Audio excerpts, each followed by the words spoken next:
और हम आशा करते हैं आप लोग बहुत अच्छा होगा। आज हम आप लोग के एक बहुत ही चुटकुला सा बहुत ही अच्छा सा झूमर सुनाते हैं। आप लोग के कैसा लगे कमेंट कर लो।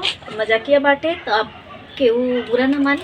काहे मचावेलू राड़ हो सुना मोरी जेठानी, काहे मचावेलू राड़ हो सुना मोरी जेठानी, मोरी जेठानी मोरी जेठानी काहे मचावेलू राड़ हो सुना मोरी जेठानी। सिलिया तुली हालो जतो तुली हालो, सिलिया तुली हालो जतो तुली हालो, लिहालो खरिया चोराई हो सुना मोरी जेठानी, लिहालो खरिया चोराई हो सुना मोरी जेठानी। काहे मचावेलू राड़ हो सुना मोरी जेठानी।